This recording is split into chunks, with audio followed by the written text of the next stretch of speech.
আজকে তোমাদের সাথে শেয়ার করব শুধুমাত্র পাঁচফোড়ন দিয়েই ভীষণ টেস্টি আর ইউনিক একটা রেসিপি, যেটা ভাত, রুটি, পরোটা সব কিছুর সাথে খেতে ভীষণ ভালো লাগবে। বন্ধুরা, দেখতে থাকো আমার আজকের এই রেসিপি। আশা করছি তোমাদের ভালো লাগবে। বাই দ্য ওয়ে, আমি সম্পার ইউটিউব চ্যানেলে তোমাদের সবাইকে ওয়েলকাম। ভীষণই টেস্টি একটা রেসিপি ঘরে থাকা অল্প উপকরণ দিয়ে আজকে তোমাদের সাথে শেয়ার করছি।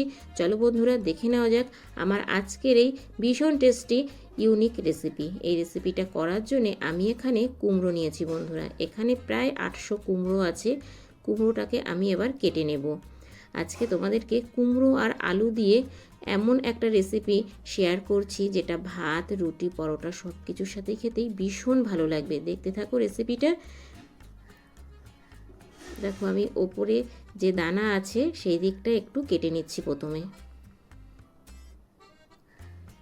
এই পাঁচফোড়ন দিয়ে এই রেসিপিটা তোমরা যদি বাড়িতে করে না থাকো, অনুরোধ রইল একবার হলেও বাড়িতে ট্রাই করার। দেখো, কুমড়োটা কিন্তু আমার ভালো করে পরিষ্কার করা হয়ে গেছে। এবার আমি একটা পিলারের সাহায্যে খোসাটা ছাড়িয়ে নেব।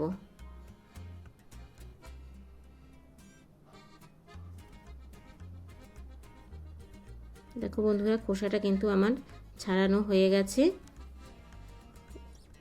দেখো, এবার আমি কুমড়োটাকে কেটে নেব। কিভাবে কাটছি সেটাও তোমাদেরকে দেখিয়ে দিচ্ছি। কুমড়োটা ঠিক এইভাবেই কেটে নিতে হবে। ভীষণই একটা টেস্টি রেসিপি বন্ধুরা, বাচ্চা বড় সবাই খেতে ভীষণ পছন্দ করবে। দেখো, এইভাবে আমি কুমড়োটাকে কেটে নিচ্ছি। একটু বড় করেই কাটবো বন্ধুরা। দেখো, কুমড়োটা আমার কাটা হয়ে গেছে। আর এখানে আমি একটা বড় সাইজের আলু নিয়েছি। আলুটাকেও আমি কেটে নেব, সেটাও তোমাদেরকে দেখিয়ে দিচ্ছি আলুটা কিভাবে কাটতে হবে।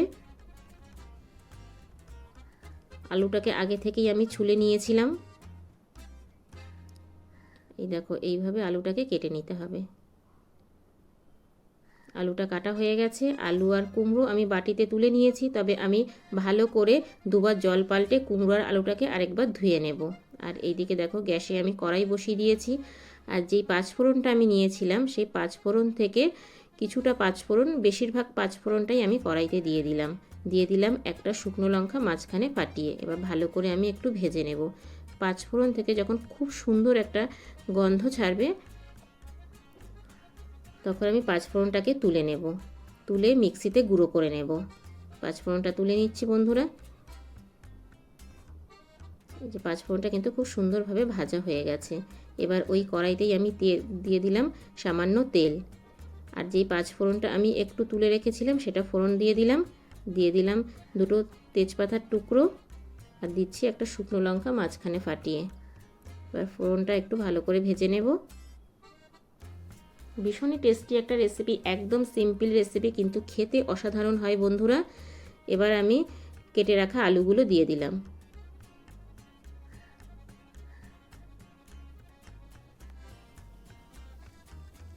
আলুটা আমি 2 মিনিট একটু ভেজে নেব। এইভাবে নাড়িয়ে চাড়িয়ে 2 মিনিট ভেজে নেব। এবার আমি দিয়ে দিলাম কেটে রাখা কুমড়ো। আবারও ভালো করে আলু আর কুমড়োটা একটু ভেজে নেব 2 মিনিট।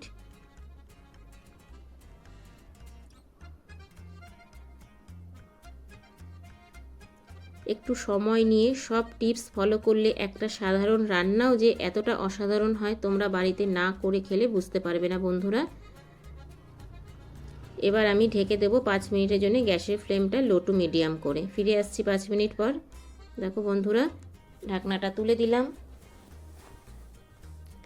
আবারও আমি ভালো করে একটু নাড়িয়ে চাড়িয়ে দেব। ঢাকা দেওয়ার ফলে কিন্তু এখানে আমার 50% আলু আর কুমড়োটা ভাজা হয়ে গেছে। এবার আমি দিয়ে দিচ্ছি পরিমাণ মতো লবণ। দিয়ে দিলাম 1 চামচ হলুদ গুঁড়ো। এবার দিয়ে দিলাম 1 চামচ কাশ্মীরি লাল লঙ্কার গুঁড়ো।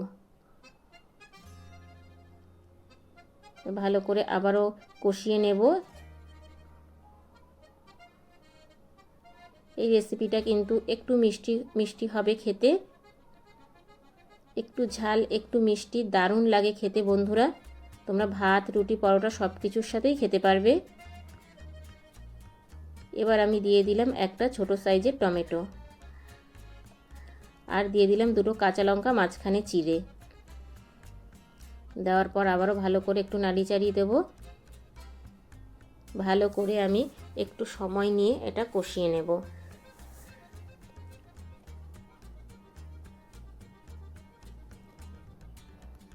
কষানোর পর আমি দিয়ে দিচ্ছি হাফ বাটি জল। জলটা আমি বেশি দেব না, এটা একদম পুরো গা মাখা হবে বন্ধুরা। জলটা দেওয়ার পরে ভালো করে একটু নাড়ি চাড়িয়ে দিচ্ছি।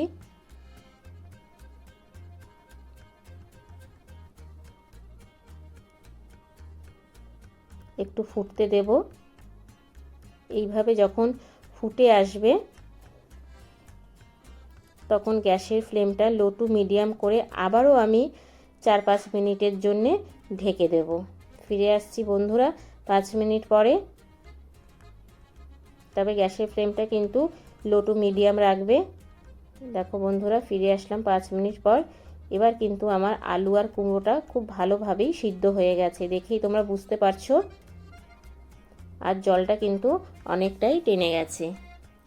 এবার আমি যেই 5 ফোড়ন আর শুকনো লঙ্কাটা গুঁড়ো করে রেখেছিলাম ভেজে, সেটা দিয়ে দিলাম। দিয়ে দিলাম সামান্য মিষ্টি, যেহেতু কুমড়ো একটু মিষ্টি মিষ্টি খেতে হবে। ভালো করে আবারও আমি এটাকে নাড়ি চাড়িয়ে দিচ্ছি। আমার কিন্তু আলু আর কুমড়ো রেসিপিটা একদমই রেডি হয়ে গেছে বন্ধুরা। দেখতেই পাচ্ছ কতটা সুন্দর আর কতটা লোভনীয় হয়েছে।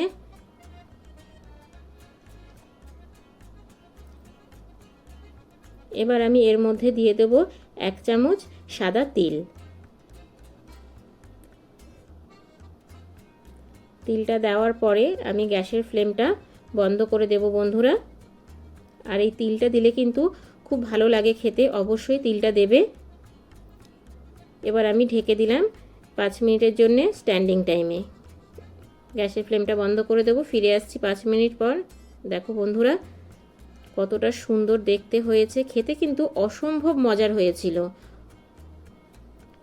এবার আমি একটা বাটিতে ঢেলে নিচ্ছি।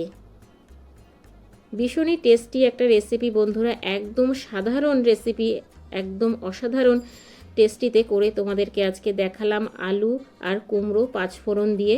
অবশ্যই বাড়িতে একবার ট্রাই করবে, যেটা রুটি পরোটা ভাত সব কিছুর সাথেই খেতে ভীষণ ভালো লাগবে।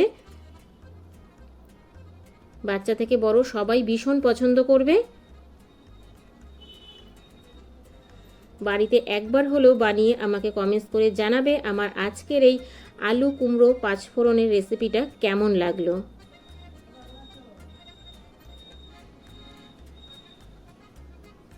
তা বন্ধুরা ছোট্ট একটা কমেন্টস করে জানিও, কারণ তোমাদের ছোট ছোট কমেন্টস আমাকে ভিডিও করতে অনেক বেশি উৎসাহ দেয়। বাই দ্য ওয়ে এতক্ষণ দেখছিলে শম্পার ইউটিউব চ্যানেল। আবার দেখা হচ্ছে তোমাদের সাথে নেক্সট কোনো নতুন রেসিপিতে। ততক্ষণের জন্য tata bye bye.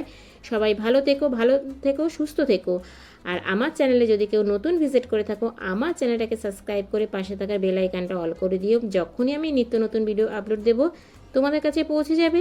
Thank you for my watching.